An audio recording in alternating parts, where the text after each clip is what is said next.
So today we are introducing the Mutapa state. Is one of our Iron Age states. Is one of our Iron Age states. So we are not wasting time.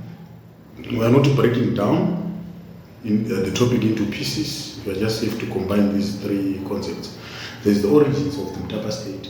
Then there's the expansion of the Mutapa state. Then there is the rise. So I'm going to do it within the next following minutes. So let us start by addressing the origins. Right. So Mutapa state was one of the late Iron Age states, and the origins of the Mutapa is debatable. Right. It's a hot potato amongst the scholars. So the origins is derived from the oral tradition, archaeology, and written records. But it was discovered around 1400 AD under the leadership of Mutapa. So the most dominant theory is the Mutapa salt theory, that he left Great Zimbabwe in search of what? In search of salt. Yes. So according to oral tradition, Mutapa state was the direct successor of Great Zimbabwe. This implies that Mutapa was an offshoot of Great Zimbabwe. Mutapa was a baby of Great Zimbabwe. Mutapa came out of Great Zimbabwe. So, we explored in the last lesson, it is argued that Mutota, the first king of the Mutapa, left the Great Zimbabwe in search of salt after a succession dispute. And I think I hammered on the point that the shortage of salt symbolized the shortage of what? Resources. Yes. So Mutota was also searching for gold, ivory, pastures, fertile soils, and hunting grounds, which was symbolized by the shortage of what? Of resources. So it is believed that he went to the Dande area or around the Zambezi area in which there were some people were already there, particularly the Tonga and the Tavara people. So he defeated and subdued those weak communities. And that's when the nickname or the moniker came from. Mutota was given the praise name Mutapa, right? Mutapa means the Lord of Conquered Lands. So oral tradition also has it, that because of the fertile soils and abundance of wild animals, as well as more salt in the north, Mutota did not find any reason to go back to what? To the Great Zimbabwe. So he found his own state, which became to be known as the what? The Mutapa state.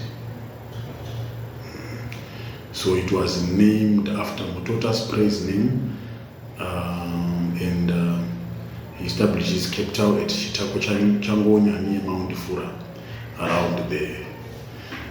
It is in the Dande area.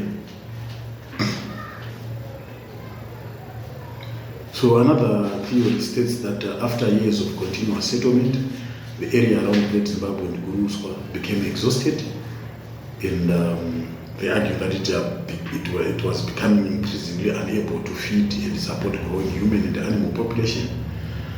So hence it led to the movement of some people to the north. So it did not give that movement, it did not attribute that movement to an individual. The Mutota salt theory is saying, Mutota ndiye akaitoti abude nevamwe vanhu ndizvo. But this theory is saying no, vanhu vakangobudawo vega. That's what this theory says. So documents written by Portuguese, that's written records, they suggest that the Mutapa state existed before the collapse of Great Zimbabwe, and the state were interrelated, and this implies that Mutapa was an offshoot of what? Of Great Zimbabwe. So Mutota salt theory, oral tradition, it's what? It's a written record. It was part of the Portuguese document. So another theory argues that Mutota originated from Guruswa and was the son of a Kalana ruler there. After the death of his father, he left the Guruswa area under a relative called Towa. So Mutota he went and settled in the northeast in the Dande area, modern Mount Darwin area. So then the Dande area is modern Mount Darwin area. He conquered the ethnic Tonga and Tawara people, Mutapa. Then archaeology, however, argues that the direct success of Great Zimbabwe was not the Mutapa, it was the Towa state. whose capital was at Kami near Bulawayo. This was evidenced by the type of ruins and similar artifacts to those of Great Zimbabwe State. However, there is no evidence to support when the Torwa was when or where the Torwa existed. There is not much sufficient evidence to support that for us to crash down the point on the origins of the Mutapa State, because it would have point to discredit the origins of the Mutapa. So in one way or the other,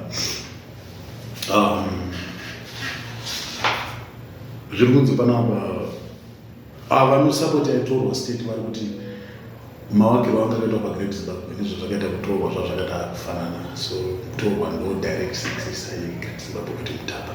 So these are theories, these are just explanations. So if the Mutota salt theory is something to go by, yatiri kuti tine origins and expansion. So Mutapa state kakatanga kari kadiki ndizvo, then vakaexpanda. It is argued that Mutota ndizvo achifa chigaro chake, because kingship was hereditary during that time. Chigaro chake chakabva chagarwa nemwana wake ainzi Nyaniwe Matope, ndiye akabva atanga inonzi expansionist policy. Because kaMutapa state kachitanga kari kunzi kakari kunana niye Mount Fura area na Mount Daru. It was just a small area, but it ended up being so big to an extent that Mutapa state yakasvika pakukura kusvika kunana Mozambique, kusvika kunana Botswana. According to PM Tower, the Mutapa state was so big to an extent that it was now bordered by the what? By the Indian Ocean in the east, the fringes of the Kalahari in the west, the Limpopo River in the south, and the what? And the Zambezi River in the north. So in one way or the other, it was Zimbabwe plus Mozambique and Botswana in one way or the other. So it was that big. So Nyasimba Mutota, the son, like Nyasimba Mutota established the state. Then his son, Nyaniwe Matope, expanded the state. And look to a simple language. Baba wanted to see a business, Rema Kombi. Then you want a business, with a Rema, or to Makombi, Mabazi, Mashop. That's what Nyaniwe Matope did. So Mutapa state grew into a large and powerful state in pre-colonial Zimbabwe through military campaigns. So Mutota subdued a number of groups on the Zambezi Valley, where he was nicknamed Mutapa, meaning master pillager. So these groups conquered by Mutota included the Tonga, Tawara, and Gore tribes of the Dande area of the Zambezi Valley. So Mutapa made he controlled conquered lands. He used a large army to establish a large state. And Nyasimba Mutota died in 1450 before completing his expansionist policy. So mwana wake ndiye anozoita take over. His son inherited the throne and continued the expansionism. So I would like to get this fact right. Mutota aka-establish but atomboti expande, but it was not that big. Mwana wake ndiye akazonatsozokudza chini. So Matope was also known as Ndabedza Mutawara. He expanded the kingdom eastwards by conquering. So vaita conquer and assimilation. So he conquered kingdoms of the Barwe, of the Manyika, of the Sofala, of the Mtewe, of the Madanda, Chidima, Sena, Gruspa, Mbire, and so on. And he exercised powers of paramount chiefs over northeast Mashonaland and much of present-day Mozambique.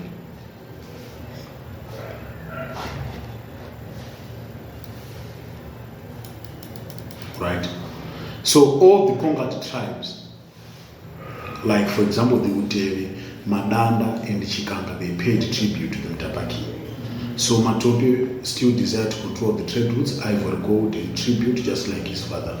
And Matope and Mutota created a very vast empire, and he had to appoint vassal chiefs to control provinces.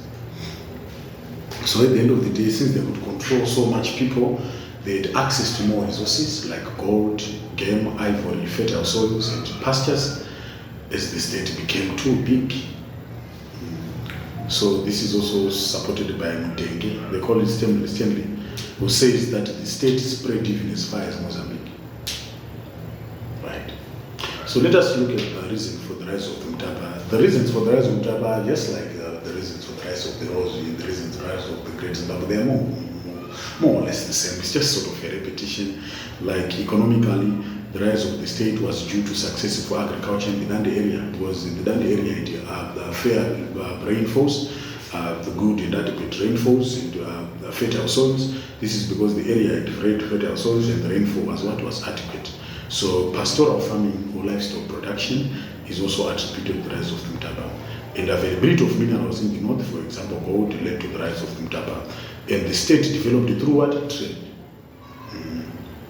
The state was accessible to international trade through the East Coast. We also have the trade hypothesis theory under the Great Zimbabwe, isn't it? It's just that simple. So evidence from Portuguese records showed that trade was vital, and that is trade with the Arabs and Swahilis. They also later on traded with the Portuguese.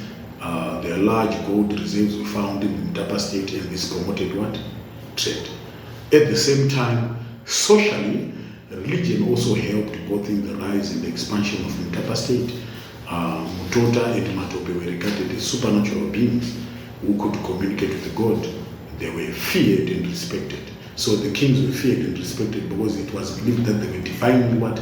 Appointed. They were appointed by the gods. So politically, there was a strong army. I think you've seen with the establishment yesterday, they used to bully other what? So the availability of a strong army led to the rise of the Mutapa state. The state had a strong force which was known as Darere Hondo.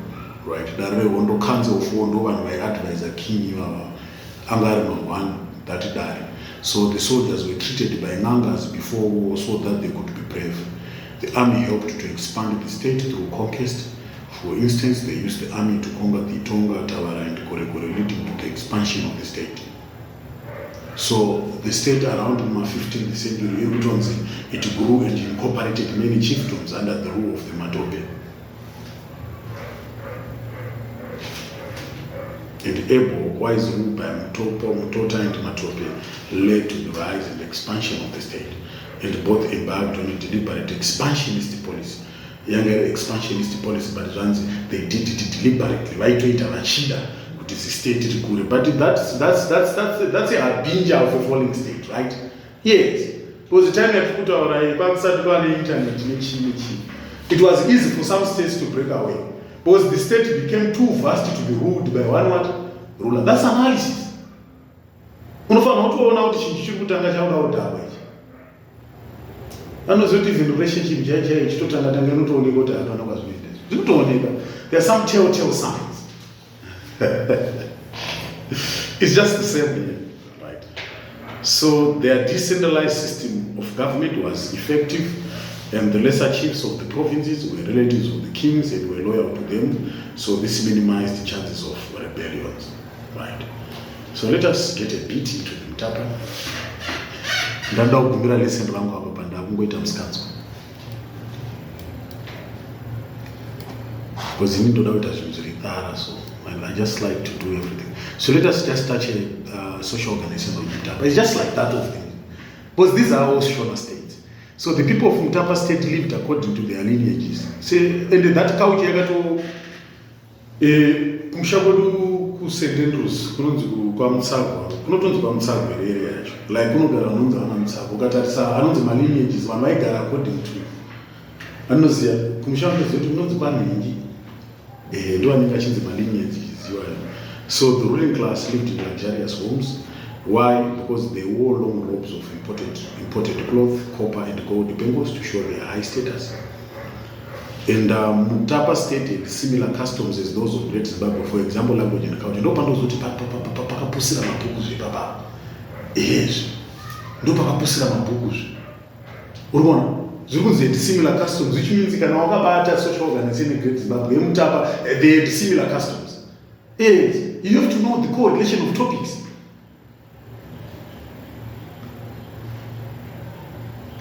Concept of death, existence and functions of spirits have links with evidence of life after death. Syllabus inenge concept of death ingozi spirit. Ziri the same, it's just one and the same thing. Understood? Yes. So there was sexual division of labor. Women were entitled to carry out all domestic duties, whereas men assumed masculine duties like blacksmithing.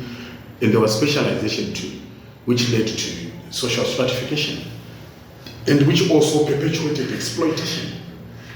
The rich began to exploit the poor. And ownership of cattle was a what? Status symbol. They practiced the polygamy, which was a source of soldier and laborers. Why it a system? And you know about it. And they celebrated the birth of a new child and the coming of a new daughter-in-law. And in terms of drought and other disasters, they assisted one another. Incest and bestiality were taboos. You know incest? Incest. Incest ndeyo kuti munhu anorara right nehanzvadzi yake kana kuti necousin yake hama yako, that's incest. Hazvibvumirwe. In the western world hazvitobvumirwe zvakadaro. Western world ndo kunotanga zvinhu zvakaita sana zvimagay activism nechichi, but tingangoti vanhu vakarasika, but havazorasika kusvika palevel rekuti vanotendera kuti hanzvadzi nehanzvadzi vararelesa. So we have incest and bestiality. Bestiality, there are some people who engage in sexual activities with the animals. Pane mfisa itombosombonya mbudzi kunonzi kwatakabva kubocha. That's the point I'm going to clear. Inonzi bestiality iyoyo. Kuna vanhu vari attracted to animals. So these were taboos. Ndo patinodzoka tiri kuIR tichi ndo zvinhu zvaita kuti mvura isanaye. Kare kwacho kwaitozoti vabira nekuita sei kana paitika zvinhu zvakadaro. So there were taboos. Zvazingatendekwi musociety. So they practiced the Sundara Mambo. You know the Sundara Mambo. Yekuti vanhu vanorimba munda mambo. Mambo anozochengeta chikafu icho yokuti ape manherera neshirikadzi nematravelers. So they paid lobola to their in-laws in form of cattle. They also practiced the Nimbe system. Nimbe system anteseto is there. Yes. So besides yatataura incest and what, prostitution, theft and witchcraft were not allowed, right? They were not allowed. Ndo pataizoti pepe unozoita shavi kana kuti waira ndizo ndo pazvizvatangira. So they believed in the existence of a high god, Mwari, whom they communicated with through ancestors and spirit mediums. So they did not worship God directly. They believed in family, regional and national spirit mediums. That's why we eat religious ceremonies, right? Such as rain-making ceremonies and biras, where there was music, dancing and feasting. So the king was respected. His word was final because they believed that he was chosen by the spirit mediums, and therefore they believed in divine kingship. So they also believed in those spirits that lived in large pools, thick forests and what? And mountains. Let us stop here to see the political organization and what? Economic, right? Then to Batama Portuguese. Because yakati siyani na wangu parotino zoita entry of the Portuguese in Mutapa. So Tichafa low to build a bit right now. But that's it here.